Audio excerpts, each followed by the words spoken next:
Bonjour, c'est Lucille Bélan. Tous les 15 jours dans C'est compliqué le podcast, je réponds à vos questions sur les relations humaines. Amour, amitié, sexe, bref, tout ce qui vous touche, vous fait souffrir et vous préoccupe. Cette semaine, nous entendrons le témoignage de Winnie, célibataire de 31 ans, qui se demande comment faire pour rencontrer l'amour et l'amitié, alors qu'on vient de la diagnostiquer au potentiel.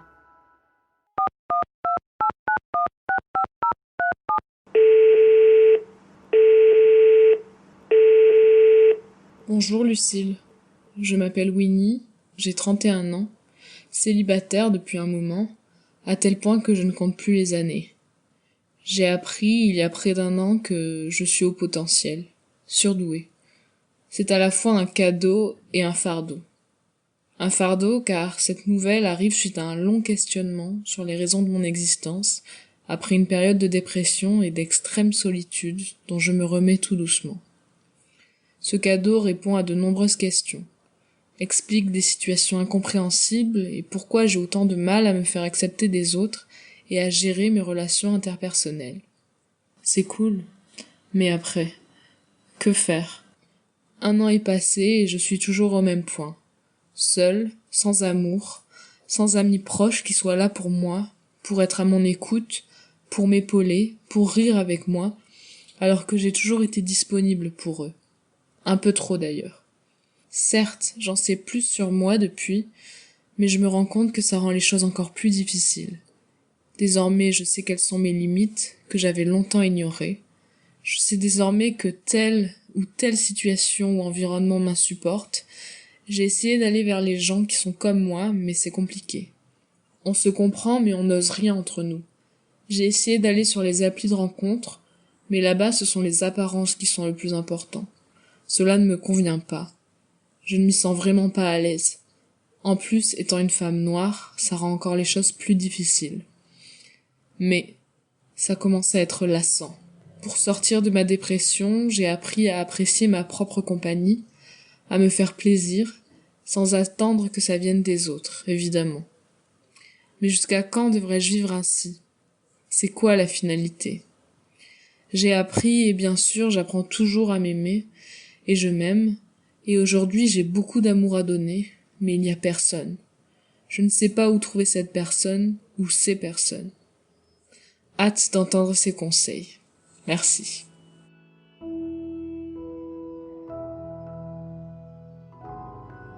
Chère Winnie, j'ai envie de vous citer Céline Dion, qui dit dans sa chanson éponyme « On ne change pas, on met juste les costumes d'autres sur soi. On ne change jamais vraiment, on triche. Et je crois que tricher, c'est bien la plus sûre des manières de biaiser ses amitiés et ses amours. Vous n'avez rien à changer à qui vous êtes, Winnie.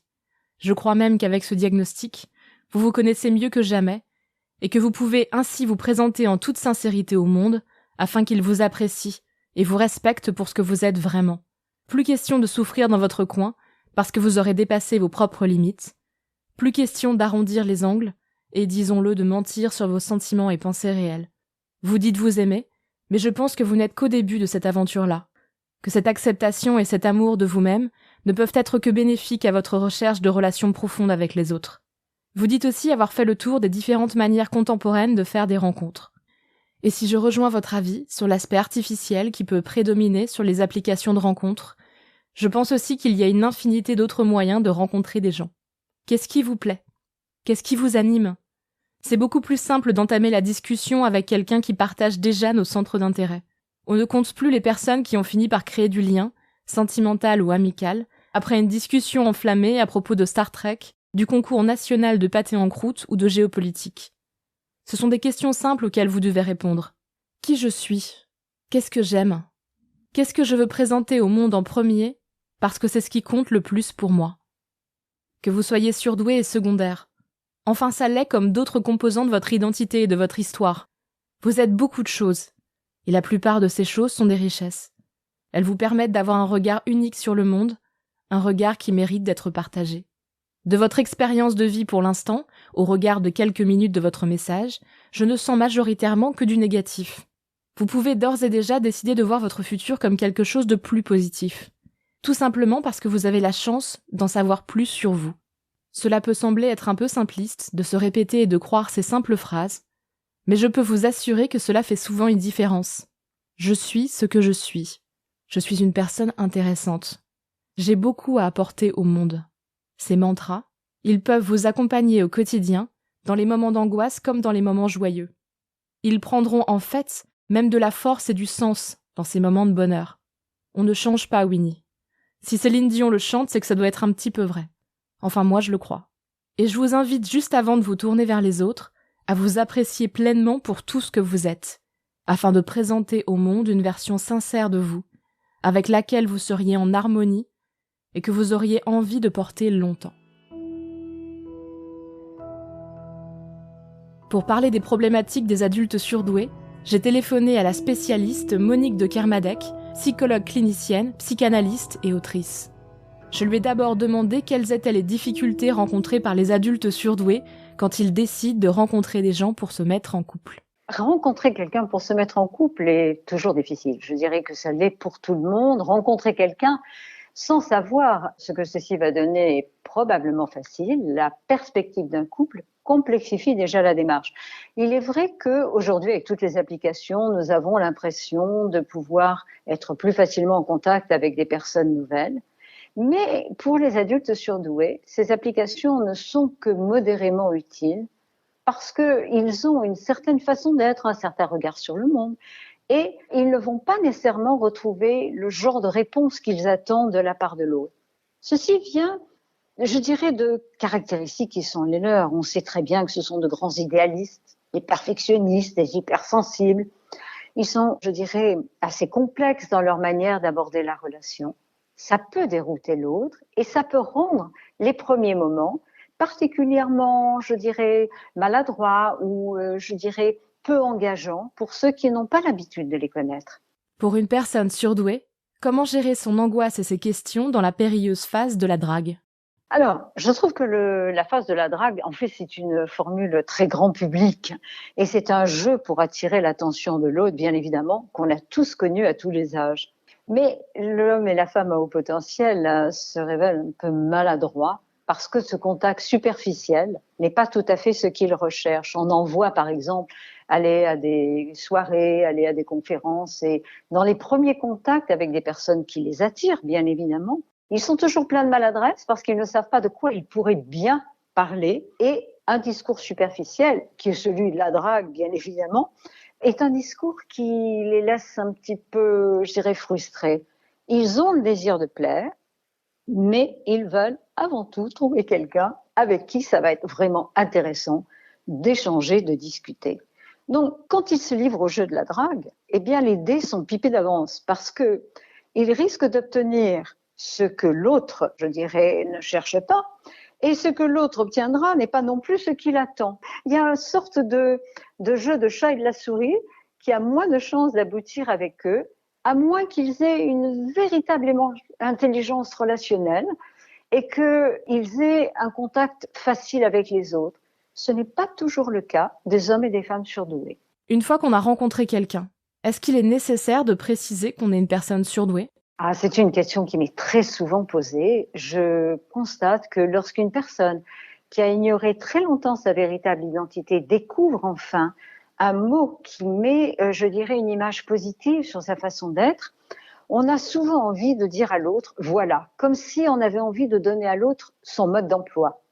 Or, quand on ne connaît pas l'autre, on ne sait pas du tout l'effet que ça va produire. Parfois, hélas, au lieu de faciliter la relation, ça la rend plus complexe. Il peut y avoir un malentendu. Souvent, c'est, je t'en prie, cherche à me comprendre, je te dis que je suis surdouée, donc tu sais que je ne suis pas exactement ce que tu attends. Mais ça peut être aussi une façon de dire à l'autre, et toi, est-ce que tu es surdoué aussi ? Est-ce que tu as même de me comprendre ? Est-ce que ton comportement est le même que le mien ?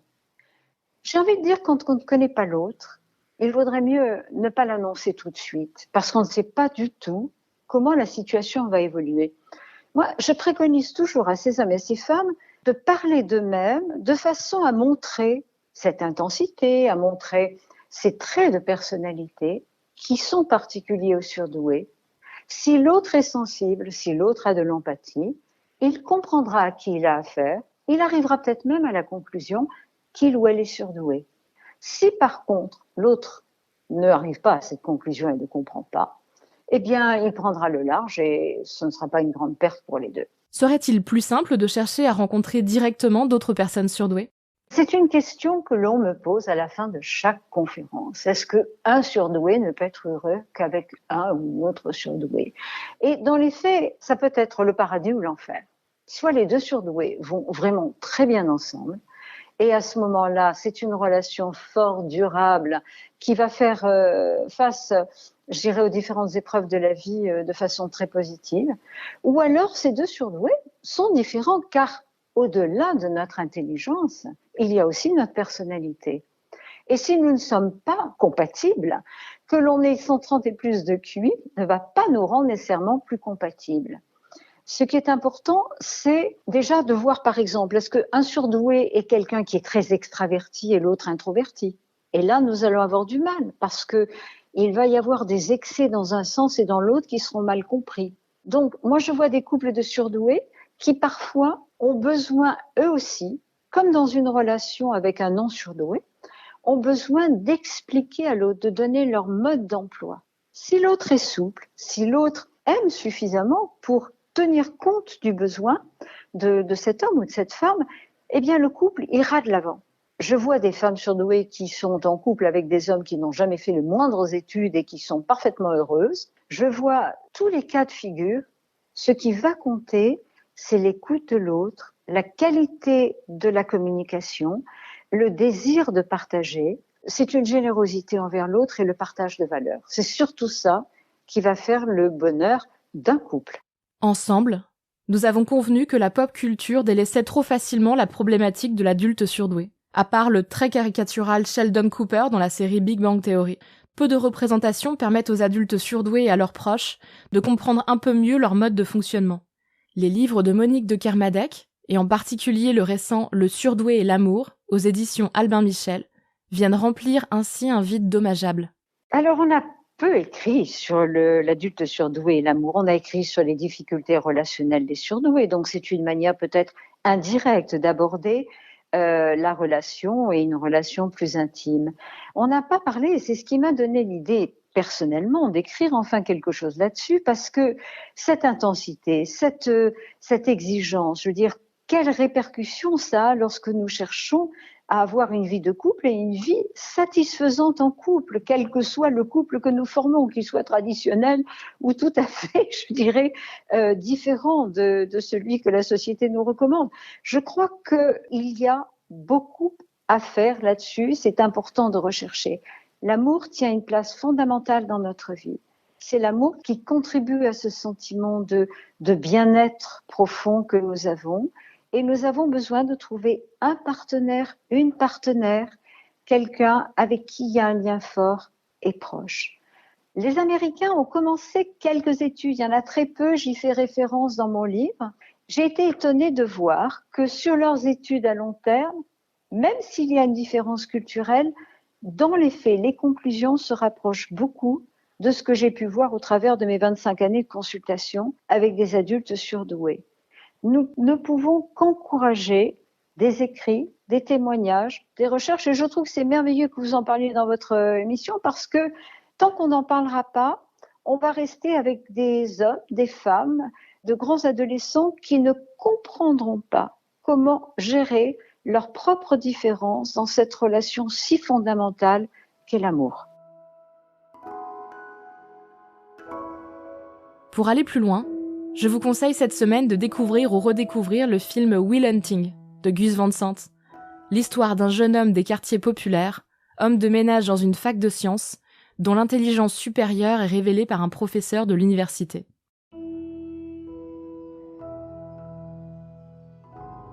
C'était C'est compliqué le podcast. Merci au merveilleux Benjamin Septem-Ours et Aurélie Rodriguez pour la réalisation et le montage. Si vous aussi vous voulez témoigner, n'hésitez pas à me laisser un message vocal. Vous pouvez vous enregistrer sur votre téléphone et nous envoyer ce message par mail à c'estcompliqué.slate@gmail.com ou nous envoyer un message vocal par WhatsApp au 07 61 76 74 01. N'oubliez pas de me laisser un prénom ou un pseudo, votre âge et éventuellement votre ville. Enfin, L'adresse mail c'estcompliqué@slate.fr et la chronique hebdomadaire reste toujours d'actualité. Si ce podcast vous a plu, n'hésitez pas à vous abonner, nous mettre 5 étoiles pour nous soutenir, laisser un commentaire ou en parler autour de vous. Tous les autres épisodes sont à retrouver sur slate.fr ou votre application de podcast préférée. Merci à toutes et à tous et à très bientôt.